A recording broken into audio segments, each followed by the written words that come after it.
안녕하세요 여러분, 도케뮤식입니다. 어제는 휴장이었고 그 와중에 PC 결과가 발표가 되었고요. 그리고 그 뒤에 연휴장의 연설이 있었는데 두 가지 이벤트가 다음 주 시장의 흐름에 영향을 미칠 수 있는 만큼 한번 딥다이브를 해보고자 합니다. 우선 PC 디플레이터 month over month의 경우는 0.3%가 나오면서 컨센 대비해서 적은 수치가 나왔고요. PC 디플레이터 year over year과 PC core deflator month over month 그리고 year over year는 모두 컨센에 부합하는 수치가 나오면서 실제로 연준의장이 말한 대로 컨센에 준하는 결과가 나왔습니다. 하지만 한 가지 알아둬야 하는 부분은 바로 리바이스된 수치인데요. 여기 이 수치는 지난달의 결과치를 의미하는 것으로 지난달 발표된 PC는 각각 0.3%, 2.4%, 0.4%, 2.8%한 것을 이렇게 볼 수가 있는데 한 달이 지난 오늘날 바라보니 0.1% 이상씩 사용 중이 되었다는 것입니다. 다시 말해서 실제로 지난달 PC의 결과치는 0.3%, 0.4% 그리고 2.8%가 아니라 사용 조정이 된 0.4%, 0.5% 그리고 2.9%라는 의미인 것입니다. 지난달 PC의 수치가 높게 나왔고요. 이번 달 PC의 수치는 컨센에 부합하는 수치가 나온 것인데 PC는 결국 인플레이션을 측정하는 지표 중 하나이고 인플레이션이 심해지고 있는지 아니면 연준이 바라는 대로 약해지고 있는지 알아보기 위해서 매달 발표된 수치를 보는 것이 아니라 좀 더 큰 그림을 기준으로 보고자 합니다. 이걸 보시면요. 총 4개의 Core PC Deflator의 수치로 보라색은 저희들이 일반적으로 참고하는 Year over Year의 수치로 여기 이렇게 12개월로 나뉘어진 2.8%라는 것을 볼 수 있고요. 주황색은 9개월로 나뉘어진 수치이고 파란색은 6개월 그리고 흰색은 3개월로 나뉘어진 수치로 12개월짜리를 보시면은 장기적인 기간에 걸쳐서 잡힌 수치인지라 단기적인 흐름이 쉽게 관찰되지 않기 때문에 지금 현재 트렌드를 보려면은 여기 이렇게 12개월짜리를 보는 게 아니라 흰색과 파란색인 3개월에서 6개월로 나뉘어진 수치를 보아야만 PC 디플레이터의 기울기가 어떠한 방향으로 지금 가고 있는지 보다 쉽게 포착할 수 있는 것입니다. 선행 분석을 하려면은 12개월로 나뉘어진 수치를 보면은 나중에 12개월짜리의 모든 결과치가 나오고 나서야 인플레이션이 점점 올라오고 있다는 분석이 나오는 후행 분석이 나오는데 저는 개인적으로 나중에 틀리더라도 후행 분석보다는 선행 분석을 하는 것을 선호하기 때문에 12개월로 나뉘어진 year over year의 수치를 보기보다는 그래도 단기적인 트렌드를 보고 그 트렌드가 계속 이어진지를 보면 되는 것이기 때문에 흰색과 파란색인 3개월에서 6개월 단위로 보는 것을 선호하는 것입니다. 그래서 조금 더 쉽게 보기 위해서 흰색과 파란색만 보겠는데요. 흰색인 3개월짜리는 3.5%를 가리키고 있고요. 파란색인 6개월짜리는 2.89%로 기울기를 보시면은 단기간에 걸쳐서 빠르게 인플레이션이 재점화되고 있다는 것을 볼 수 있는 것입니다. Core PC가 지금 재점화가 되고 있다는 것을 보았으니 구체적으로 어떤 곳에서 그런 현상이 일어나고 있는지를 보겠는데요.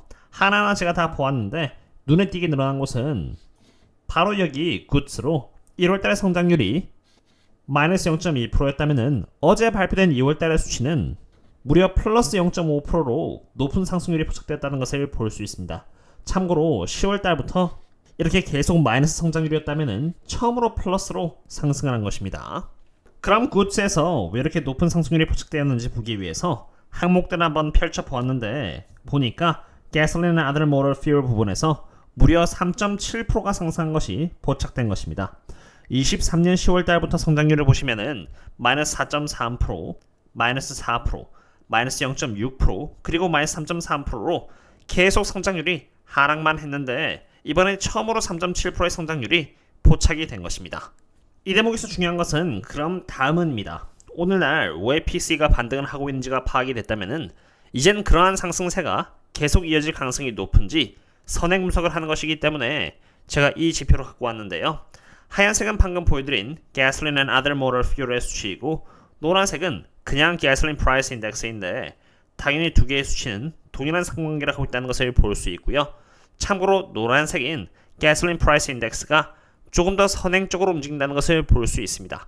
여기 보시면은 먼저 gasoline price index가 이렇게 오르자 그 뒤를 따라서 조금 있다가 하얀 색깔의 수치가 이렇게 반영이 되었다는 것을 볼 수 있죠. 그리고 떨어지자 그 다음에 천천히 이렇게 하락하는 것 또한 볼 수 있습니다. 다시 말해서 노란색인 가솔린 프라이스 인덱스가 지금 브리가드에서 상승을 하고 있는 상태이고 그 뒤를 천천히 따라오고 있는 하얀색 지표가 이제 처음으로 상승을 한 것이므로 높은 확률로 다음 달에도 마이너스 성장률이 아니라 이렇게 플러스 성장률을 보일 가능성이 높다는 것입니다. 그럼 마찬가지로 여기 굿즈의 성장률은 높아지고 그렇게 되면은 PC의 수치 또한 높은 수치가 계속될 가능성이 높다라고 볼 수 있겠습니다. 저의 경우는 이처럼 매번 매크로를 관찰하고 있기 때문에 그러한 매크로 흐름에 따라서 어떤 섹터가 수혜를 볼지 미리 저희 멤버십 분들께는 여기 이렇게 선행 분석을 이곳에다가 제공해드려 왔는데요. 특히나 원유 관련된 분석은 제가 거의 매일 공유를 해드려 왔기 때문에 여기 WTI 유가라던가 가솔린 인덱스가 상승할 것이라는 것은 미리 알고 있었고 유가 상승에 특히나 수혜를 볼 수 있는 기업인 예를 들어서 이러한 CPG모 같은 기업들을 상으로 해서 제가 투자하고 있는 52%, 61%, 28% 저평가이면서도 CEO가 공격적으로 매집하고 있는 그러한 기업들 상으로 선행 분석을 드렸고 단기적으로 급등을 한 만큼 리스크 관리를 위해서 저희 멤버십 분들 상으로 30% 정도 부담비도 또한 하였다고 말씀을 드렸으며 이처럼 함께 수익을 내고 함께 리스크 관리를 하고 다시 펀더멘털 대비해서 저평가가 되었을 때 또 포지션을 잡는 등 계속 반복을 하면서 숙제를 공유드리고 있습니다. 에너지 기업들 뿐만이 아니라 2월 26일날 삼성전자가 7만원 초반이었을 때 이렇게 보시는 것처럼 너무 저평가했는지라 미리 제가 선행 분석을 드리면서 포지션을 잡았듯이 반도체 기업들 중에서도 마지막으로 저평가를 받고 있었던 삼성전자도 이제 8만원 이상을 찍으면서 날아갔는데요.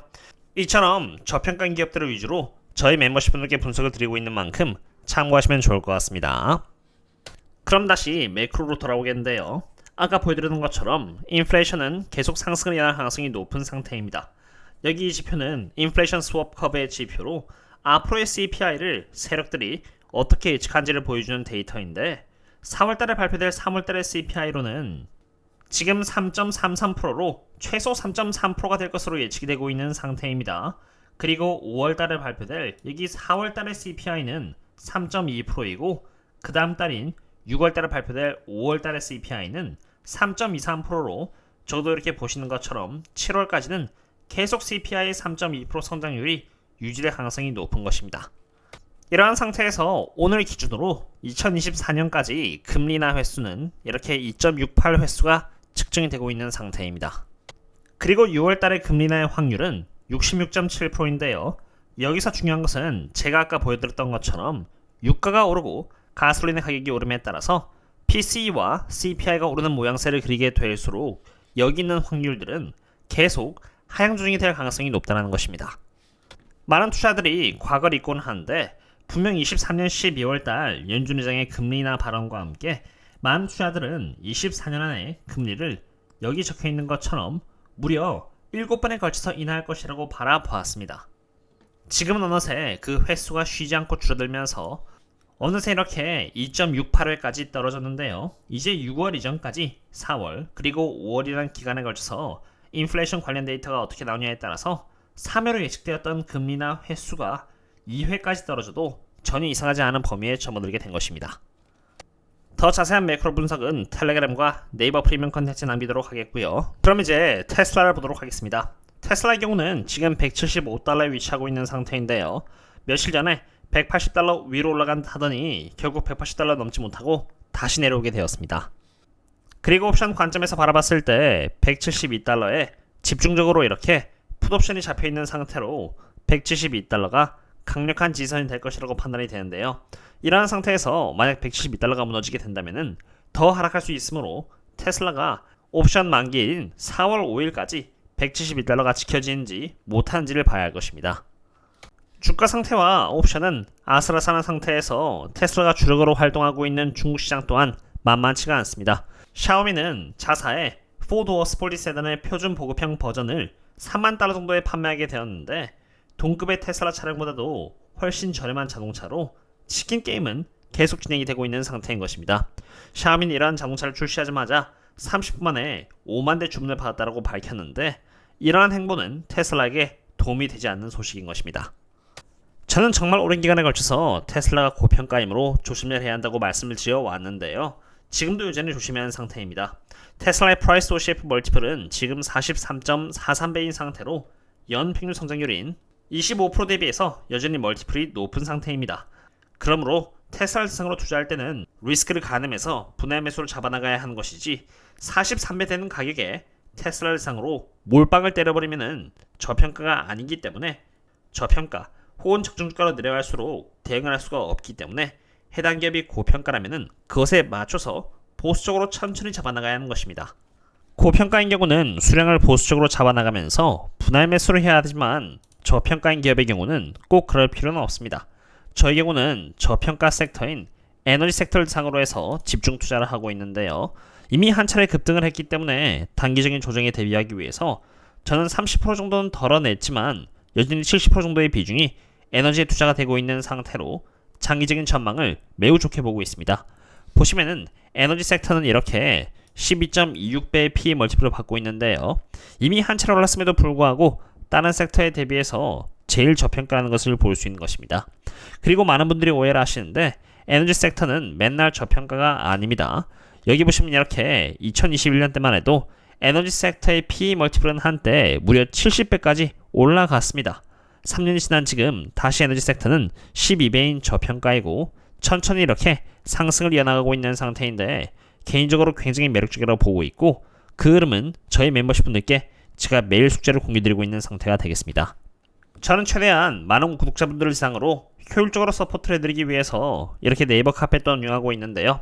이곳에서는 거시경제에 대한 요약과 공부를 하실 수 있도록 기술적 분석 차트 흐름, 그리고 궁금하신 한국 주식 밸류에이션 대상으로는 제가 무료로 분석을 해서 남겨드리는 등 많은 정보들을 제공드리고 있는 만큼 가입하시면 많은 도움이 될 것 같습니다.